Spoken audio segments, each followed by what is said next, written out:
비시디아 안디옥의 그 한 회당에서 바울이 전했던 전도 설교 그 네 번째 시간입니다. 바울은 전도 설교를 하면서 중간중간마다 회당에 모인 사람들을 향하여서 호칭을 한 번씩 이제 바꾸어 주는데 그게 한 3번 정도 나타납니다. 오늘 본문이 바로 그렇게 호칭을 바꾸어서 얘기하는 부분이죠. 그렇습니다. 우리 바울이 처음 시작할 때는 그 16절에서 보면은 호칭을 불렀는데 어떤 호칭이었었냐면은 이스라엘 사람들과 및 하나님을 경외하는 사람들아 라고 이렇게 호칭을 부르면서 시작하는 것을 알 수 있습니다. 바울이처럼 이스라엘 사람들이라며 호칭을 부르고 시작한 것은 이 비시디아 안디옥에 있는 사람들이 비록 디아스포라 유대인들로서 타국에 거하고 있지만 그들은 여전히 이스라엘 백성들, 그러니까 이스라엘 백성들이라는 것은 구원받은 하나님의 백성들이라는 뜻이겠죠. 그래서 하나님께서 택하신 선민임을 상기시켜주기 위해서 이렇게 이런 호칭으로 시작한 것을 알 수 있습니다. 일종의 바울로서는 비시디아 안디옥 사람들과의 어떤 동질감, 자신도 이스라엘 사람이고 또 비시디아 안디옥의 그 회당에 있는 유대인들도 다 이스라엘 사람들이라는 이런 동질감을 형성시켜 주기 위해서 이스라엘 사람들아, 하나님을 경외하는 사람들아 이렇게 시작했던 것을 보게 됩니다. 그런데 오늘 본문에 나온 바울의 호칭이 어떻게 변하고 있습니까? 우리 다 같이 26절 말씀 한 번 더 읽겠습니다. 시작. 형제들아, 아브라함의 후손과 너희 중 하나님을 경외하는 사람들아, 이 구원의 말씀을 우리에게 보내셨거늘. 아멘. 이 말씀에는 여러 가지 호칭이 이제 혼재되어 사용하고 있습니다. 3가지 정도의 호칭이 여기에 사용되고 있죠. 형제들아라는 이 호칭이 사용되고 있는데, 그리고 아브라함의 후손, 그리고 너희 중 하나님을 경외하는 사람들아, 이렇게 3가지의 호칭이 이제 사용되고 있죠. 첫 번째는 형제들아라는 이 호칭입니다. 이 호칭은 아무래도 이스라엘 사람들아라고 이렇게 이미 시작했기 때문에 이 동질감을 형성했다면 이제는 친근감으로 가자 하는 그런 입장인 것 같습니다. 그래서 지금은 자연스럽게 형제들아라며 호칭을 부르고 있고, 이것은 동질감을 넘어서 친근감으로 이어지는 그런 단어라 하겠습니다. 그런데 그 다음 호칭이 이제 아브라함의 후손으로 이어지고, 또 마지막 호칭은 하나님을 경외하는 사람들아라고 이렇게 반복하여서 이제 처음에 했던 말을 하나님을 경외하는 사람들아, 이 처음에 했던 말인데요, 계속해서 두 번째로 반복해 주고 있습니다. 이렇게 반복적인 말을 사용한 것은 상당히 의도적인 것이 아닌가라는 생각을 갖게 만듭니다. 어떻게 보면 이 말, 곧 하나님을 경외하는 사람들이란 이 말은 바울이 비시디아 안디옥에 사는 유대인들을 칭찬하는 그런 말처럼 들리게 합니다. 하나님을 잘 경외하기 때문에 그것을 칭찬하고 있는 것이죠. 또 그들을 나름대로 존경할 만한 신앙의 인물들로 은연중에 은근히 인정하는 말로서 여겨지게 만드는 그런 인사말임에 틀림이 없습니다. 그런데 제가 하고 싶은 말은 형제들아라는 이 호칭이나 하나님을 경외하는 사람들아라는 이 호칭이 아닙니다. 그게 아니라 두 번째 사용된 이 아브라함의 후손이라는 호칭을 한번 가지고 얘기를 해보려고 합니다. 그런데 바울은 처음에는 아까 얘기했듯이 이스라엘 사람들이라 이렇게 호칭을 불렀던 것을 알 수 있습니다.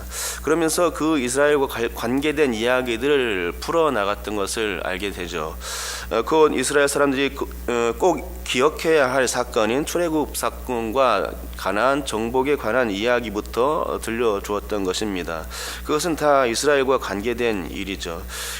이 두 사건은 이스라엘 된 이야기이고, 또 그들이 애굽의 노예 상태에서 벗어나 자유를 누리게 되며 또 가나안 정복과 함께 어엿하게 나라를 건국하는 그런 이야기이기 때문에 이스라엘 사람들에게는 이 이야기가 굉장히 중요한 이야기가 되겠죠. 또한 이 이야기를 한 후에는 사사기 마렵에 왕을 세우는 사건과 또 사울 왕이 세워지고 또 다윗 왕까지 등극하는 이야기를 들려주면서 명실공히 이제 이스라엘은 다윗 왕조를 세우고 영원한 그 하나님의 나라를 세웠다라는 이야기를 들려주고 있는 것입니다. 이게 다 이스라엘 사람들과 관련된 이야기들인 것이죠. 그러니까 이스라엘 사람들과 관련된 그 이야기를 들려주기 위해서 이스라엘 사람들아라는 호칭을 사용하면서 이제 시작했던 것을 알게 됩니다. 그런데 오늘 본문에서는 호칭이 바뀌죠. 이스라엘 사람들이 아닙니다. 무엇입니까? 아브라함의 후손입니다. 그러기에 이 역시 앞의 이야기와는 다른 맥락이겠지만 이야기를 풀어나가려는 어떤 시도라고 볼 수 있을 것입니다. 곧 아브라함 하면 하나님이 그와 맺었던 언약들과 약속들을 생각나게 하는 것이죠. 그 중에는 창세기 12장에 하나님이 아브라함을 불러서 가나안 땅으로 들어가라고 이렇게 지시하면서 너는 복이 될지라 라는 이 축복의 약속을 하고 있는데 이것부터 약속이 시작됩니다. 또 여러 번 땅과 씨에 관한 약속들을 이 아브라함에게 주셨죠. 뿐만 아니라 창세기 15장에는 하나님이 아브라함이 잠든 사이에 쪼갠 고기 사이로 지나시면서 이제 햇불 언약을 주셨는데 이스라엘 백성이 400년 동안 이방의 객이 되었다가 큰 재물을 이끌고 나오리라 하는 그런 약속을 주셨던 것을 보게 됩니다. 또 한 가지가 더 있다면 창세기 17장에 아브라함 99세 때에 이스라엘이 하나님의 백성이 되는 하나님의 백성의 표징이 되는 그 할례의 언약 이것을 시행하게 하셨던 것을 보게 됩니다. 그런데 바울은 이런 아브라함의 이야기를 이제 무엇으로 시작하냐면 구원의 말씀으로 연결시키고 있다는 점이 아주 특이한 점입니다. 곧 이 구원의 말씀을 우리에게 보내셨다라고 이렇게 설교하고 있는 것이죠. 말씀이라는 것은 원래 이 사람이 아니지 않습니까? 그렇기 때문에 보내졌다 이렇게 얘기할 수 없는 부분입니다. 그런데 바울은 말씀을 의인화시켜서 보내셨다라고 이렇게 얘기하고 있는 것이고 또한 이 의인화된 말씀 앞에는 구원이라는 형용사까지 붙여서 말씀을 꾸며주고 있는 것입니다. 그렇다면 여러분 이 구원의 말씀은 무엇이며 아브라함의 후손과는 이게 무슨 상관이 있는 것일까요? 원래는 구원의 말씀이라는 표현보다는 약속의 말씀을 보내셨다라고 해야 옳을 것입니다. 그래야만 아브라함과 연결이 되고 또 자신들이 이제 아브라함 후손이기 때문에 아브라함의 후손들 그러니까 상속자들 약속의 상속자들과 자연스럽게 연결이 될 수 있을 것입니다. 그렇기 때문에 구원보다는 약속이라고 써야 맞지 않을까 하는 생각을 갖게 됩니다. 그런데 약속이란 말은 쏙 빠지고 그 안에 무엇이 들어갔습니까? 구원이라는 말이 그 말만 집어넣게 된 것입니다. 아마도 바울이 이렇게 한 것은 구원의 말씀이라 말하여도 그 안에 분명히 약속의 개념이 있고 이것을 비시디아 회당의 유대인들이 캐치할 수 있을 것이라 믿었기 때문일 것입니다. 이미 아브라함의 후손이라는 아브라함을 전제하고 있기 때문에 구원의 말씀하면은 아브라함과 연결시켜서 약속 이것들이 생각나는 것이죠. 그래서 약속 대신에 구원이라 쓴 것이고 구원 속에는 그래서 이미 약속이라는 의미가 전제되어 있다고 볼 수 있죠.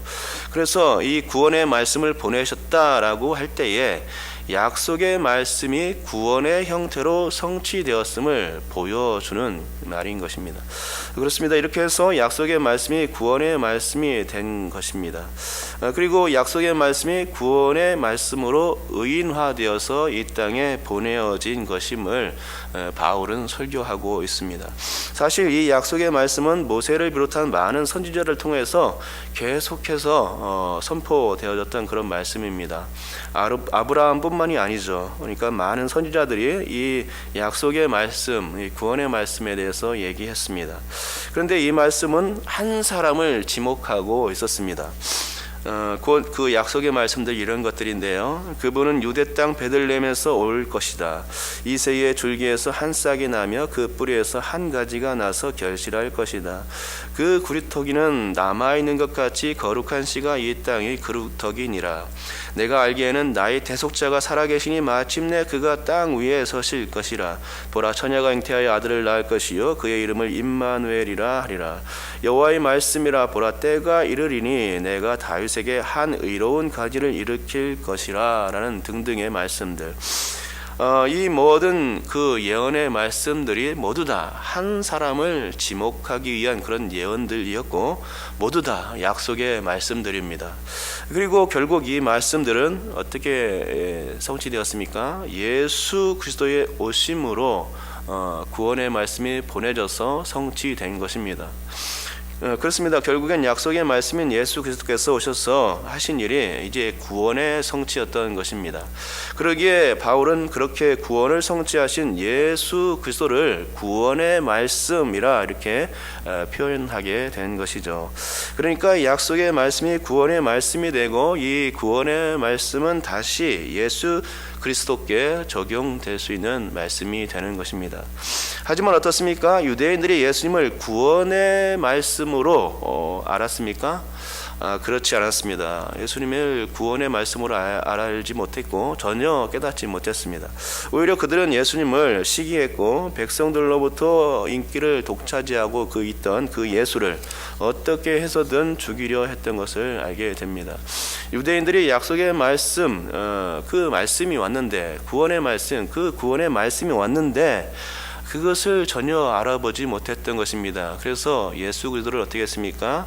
십자가에 못 박혀 죽게 만들었죠. 자, 그러면 우리가 해야 할 일이 있습니다. 그것은 구원의 말씀인 이신 예수 그리스도께서 무슨 일을 하셨는지 오늘 본문에서 찾아보는 일입니다. 자, 그럼 오늘 본문에 나온 구원의 말씀이 곧 예수 그리스도께서 하신 일이 어떤 것입니까? 오늘 본문에는 단 두 가지밖에 나오지를 않습니다. 여러분들이 잘 아시다시피 예수께서 하셨던 가장 중요한 일, 그것이 적혀 있는데요. 그것은 십자가에 달려 돌아가신 사건과 죽은 자 가운데서 부활하신 이 부활 사건입니다. 바울은 구원의 말씀이 하신 최고의 일을 이렇게 소개하며 기록하고 있는데 그것은 십자가와 부활이었습니다. 사실 그 외에도 예수께서 하신 일이 상당히 많습니다. 공생의 기간 동안에 하신 일이 많죠. 공생의 기간 동안에 하신 3대 사역들, 말씀을 가르치시고 병자들을 치유하시고 또 귀신들을 쫓아내시는 등등의 그런 여러 가지 일들을 감당하셨는데 그 감당하셨던 사건들 이 모두는 다 약속의 말씀들이죠. 마태복음에 특별히 그런 기록들이 많은데 이 하나님의 말씀이 성취되었다라는 말씀을 보여주는데 그것이 예수님의 그 공생의 행적 가운데 그 모든 것들이 다 약속의 말씀이라고 그것들이 성취되었다고 그렇게 소개하고 있는 것입니다. 그러나 바울은 그럼에도 불구하고 구원의 말씀이신 예수께서 하신 일 두 가지만을 소개해 주고 있는 것입니다. 그것은 바로 십자가와 부활 사건입니다. 맞습니다. 이 두 가지가 기독교의 핵심이자 예수께서 하신 일의 그런 핵심입니다. 그것은 복음의 진리요 우리가 전해야 할 바로 구원의 말씀인 것입니다. 그 십자가는 일종의 계약서와 같은 것이고 부활은 이 계약서에 도장을 찍은 것과 같은 것입니다. 계약서란 어떤 것입니까? 서로 당사자 간에 있어야 할 협의 사항이 그 계약서 안에 적혀지는 것이죠. 그래서 서로 어떤 일을 이행하겠다 하는 그 약속이 바로 거기에 포함되어 있습니다. 예수 그리스도께서는 당신의 죽으심을 통해서 나를 믿는 자는 죄에서 해방되고 또 구원과 영생을 주시겠다는 그 약속의 표징을 십자가라는 계약서를 통해서 써주신 것입니다. 그런데 그것만으로는 효력이 부족합니다. 효력이 없죠. 왜냐하면 예수께서 각서를 써주시고 죽는 것으로 끝났다면 그 계약서는 무효화되는 것에 그치지 않는 것입니다. 그래서 계약서를 쓸 때 반드시 도장을 찍는 것처럼 예수께서는 죽음에서 다시금 살아나심으로써 계약서에 도장을 확실히 찍어 주신 것이죠. 그래서 그것이 효력이 발생하도록 십자가의 효력이 발생하도록 부활을 통해서 보증해 주신 것입니다. 곧 예수께서 사망 권세를 이기시고 부활하셨듯이 이 부활은 예수님의 부활이 모든 믿는 자들에게 동일하게 적용되는 부활로서 모든 믿는 자들의 부활의 첫 열매가 되시고 또 언약서에 도장을 찍어 공증하는 그런 작업이었던 것입니다. 그것이 바로 부활이죠. 맞습니다. 이렇게 예수님은 십자가 부활로서 확실한 계약서와 도장 그리고 공증까지 해주셨습니다. 그러니 이로써 예수님은 확실히 구원의 말씀이신 것입니다. 그런데 예수님 당시에는 어땠습니까? 예수님을 알아보지 못해서 사람들이 예수님을 죽였고 또 죽일 때는 신명기 21장 23절에 나온 말씀처럼 곧 나무에 달린 자마다 저주를 받았느니라 라는 말씀과 같이 죽였던 것입니다.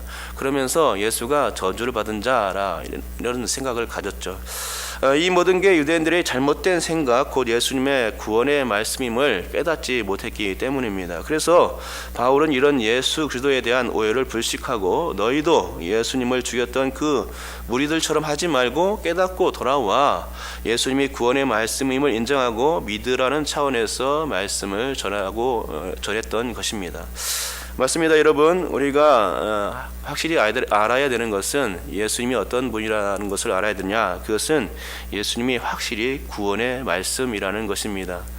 즉 십자가와 부활을 통해서 우리를 구원하신 메시아이신 것입니다.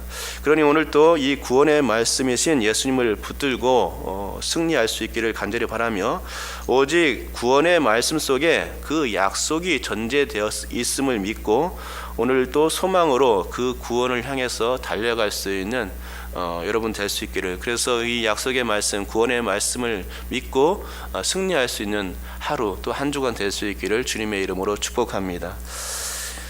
기도하겠습니다.